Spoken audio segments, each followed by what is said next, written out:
for the audience, just to throw in a few questions with regards to the presentation. But I think it's very informative, as it it just gives us an idea of what kind of projects that can come out of communities, where there's arable land and there's produce, and people are eager to make use of the, to work, make use of their hands.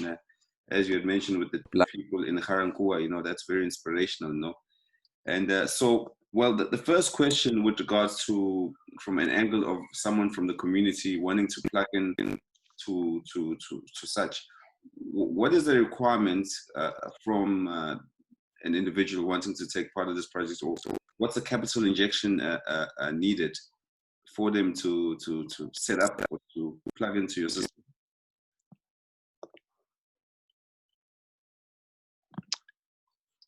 So, in terms of startup capital, beekeeping startup, income startup initiative, because all you really need is hives. You don't need to own the land that you're working from. So you can actually use other people's plots or pieces of land community. So there's land, ample of land. So beekeeping is really a low startup business. Low capital injection is really required to make it work in the beginning. So if you've got a good carpenter, you can build your hives from there. So you've got the Langstroth hive, you can decide whether you're going the Langstroth hive way or the Kenyan Toba hive way. If you can get a carpenter to make these, you really can start from as little as 5 hives, placing them in communal land, and then you start from there. Capital is required as you're growing the business. So in terms of your listing methods, there's manual extractors that can be bought for as little as 2,000 now to get you harvesting the honey in a proper hygienic manner. And then you need your bottles. So really anyone can do it, anyone can start, but starting point should be training. Thank you very much for answering that question, Mrs. Portia. But what I'm picking up as well is that people have skills, the skills, and it's a very good thing, because obviously you're equipping people with the skills rather than just coming with the project, and, just leaving them with something without them having the provisions to do it on their own. So I think that's a very important element from my end, And maybe if I may just continue into the next question is. With regards to the markets for these, for the honey and the byproducts, how do you guys go about that? Is there a market for the honey and the byproducts? There is a huge shortage of honey currently, more so African honey and good quality honey. So what I didn't explain is that there's what we call raw honey, and then there's pure honey. So there's honey that has been irradiated, meaning you heat it to a point whereby it kills the good qualities. This is now trying to kill bacteria, but it also, in that process, it also kills the actual good bacteria in the honey. So what has been happening now is that we focused our energy on what we call raw honey, meaning the honey is extracted, bottled, and sold as is.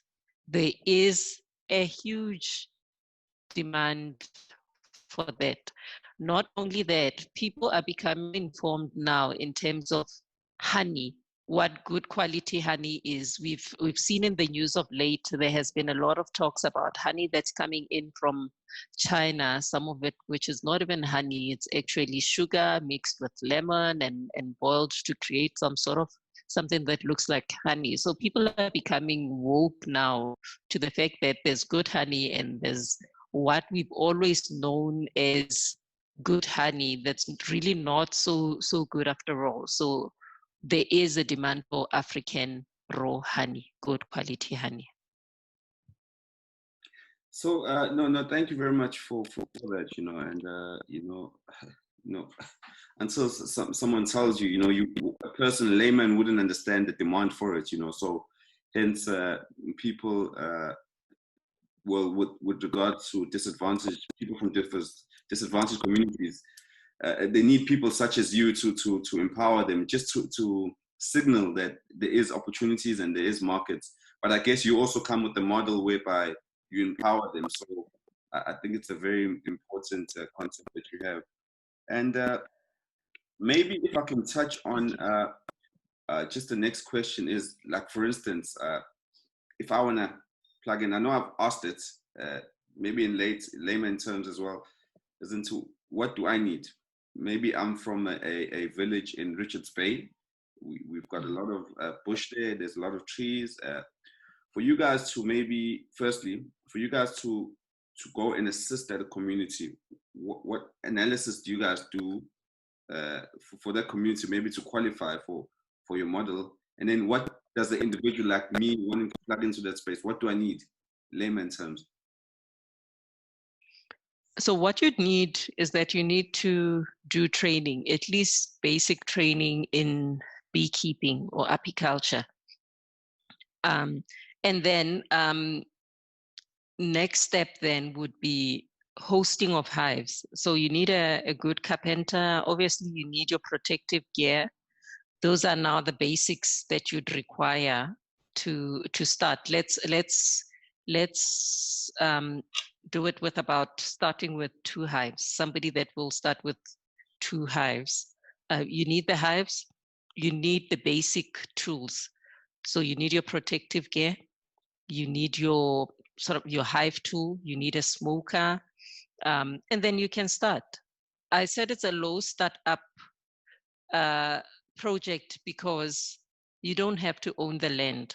The beauty of beekeeping is that you don't have to own the land.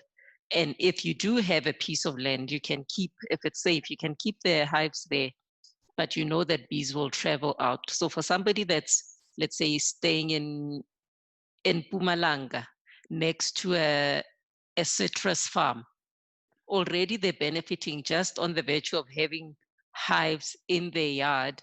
They'll benefit from all those orchards around.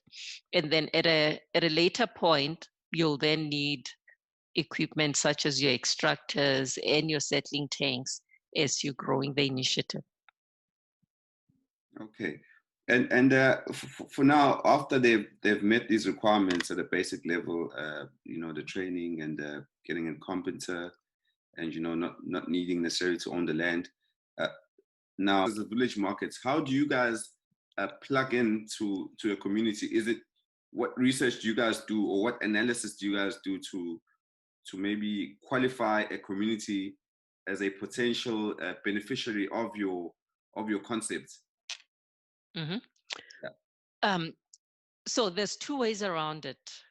We have access to research from institutions in terms of feasibility studies of areas that have been pointed out as ideal for beekeeping, specifically in South Africa.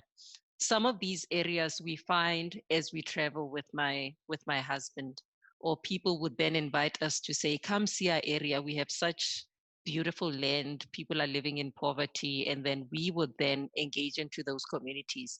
Sometimes the second way is that corporates can easily say, we've got an initiative. In Limpopo, we had a corporate that says, we want to set up a project, but we want to set it up in this specific area. And then we're able to put the necessary funding required. So that's one way of doing it. But from our end, it has really been supported by our family fund.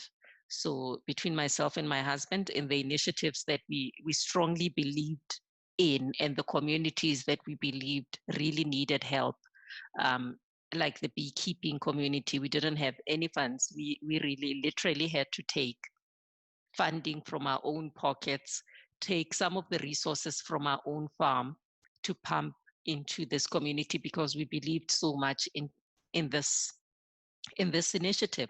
Yeah, but ideally if people invite us and say, come see what we have in our community, then we're more than willing to engage. Okay, no, great. I lost you a little bit there, but I'm just gonna. Okay, now I've got you. No, it's very interesting what you just told us. So I'm assuming that your model it becomes some sort of a CSI for corporate. For corporate social investment, for corporate where they could participate in community developing through your model. So that I took note of. And then that exactly. And just to add on, I mentioned our partners. So our partners are elephant, rhinos, and people. Elephant, rhinos, and people, they focus on saving elephants and rhinos through the alleviation of poverty in communities that are close to national parks. So their main focus has been business communities that are close to parks. So they also fund some of these initiatives to say, come, let's do work in a community that's close to a park. And it's exactly that. It includes CSI money or raising funds from international donors in order for this work to continue. So there's still a lot of provision for potential partnerships between you and corporates. I'm taking it. So you're always looking for yes. Collaboration and so forth, involving yes, private definitely local projects, because obviously they've got the resources and the capacity to assist in rolling them out. And another point that I took as a very important is that bees are very crucial for us, just in our survival, because obviously of the pollination process. So we need crops to survive. I mean, produce, there's a lot of produce created from crops, and without pollination now, without the bees, that means that process won't happen. So there's no food. So it impacts directly on food security. Okay. Yeah, it impacts directly on food security. Hence, they're so important. Because without them, we won't have most of the food that we have on the shelves in the stores. Okay, no, awesome. No, that's definitely great to know. Yeah, so I think on our side, that is coming to the end of it, but it's been a very informative session, and I believe that, through MAPKZN and the Village Market, there's still going to be some collaborations happening about, and on the cross-border space. So we really are looking forward to working with your entity as the philanthropy that's coming out of it. It's very inspirational, and it's it's driving. So thank you very much. Yeah. Thank you. Most definitely, we are keen on collaborating, and it's really not limited to South Africa. We're keen on going out there and using this wealth that God has given to us as Africans, because we've got an amazing continent. Let's make the most of it. Let's live in harmony with it, and we will reap the benefits. It will reward us back in the process. So we are quite keen to say, we're willing to come out, between myself and business partner, we're willing to come out to any village. We've been to the most remote of villages that you wouldn't even think they exist. So there are really no limits. Yeah. No, I think it's very important as well, just on a side note, for us in an urban environment to get involved, with our knowledge base, to get involved with the rural, in rural spaces, because that's where there's a lot of, there's a big gap, né? And then yes, in rural environments are really left out, and they need to be plugged into value chains, né? And yes, they've got everything in front of them, the natural resources, the land, which doesn't need any other infrastructure or urban infrastructure for them to plug in, so with the most basic they have, they can really turn something into that. But I guess it needs people and entities such as yourself to enlighten them and to equip them, né? Yes, and they have the heart. I think the most important thing is that they have the heart. That's one notable thing that we've noticed in each and every village. The willingness is there, the heart for the work is there. It's just about us opening just a little bit. They've got it there. It's just to say, this is what's out there. We're bringing it in here, work with it, and create some magic with it. Okay. And I believe, you know, the bee harvesting, or should I say, the apiculture space is just one of the projects that you guys are involved in. And I'm sure there's other models as well that you guys are probably in the process of developing or will be implementing in the future, you know? Yes. Yep. No, definitely. So one of them being the seed bank that we're in the process of establishing, to say how do we preserve the indigenous seed? How do we preserve our halum seeds, original seeds? So that's something that we're working on currently, and then we will be distributing these seeds into communities as well. Okay. No, thank you, Mrs. Portia. Without holding you up too much, maybe could you share your websites and your email address for people maybe wanting to further converse with you? Okay. My email address is Portia, PORTIA5 and our website is www.thevillagemarketsa.co.za. Thank you very much. I hope everyone viewing got that, and we'll also be sharing it at the bottom of the screen. So thank you very much, and the conversations will definitely continue, and hoping with other projects with the village markets that we can, with the other projects or other concepts, we can have other conversations. Thank you very much, Ms. Portia. Awesome. Thank you. Thank you.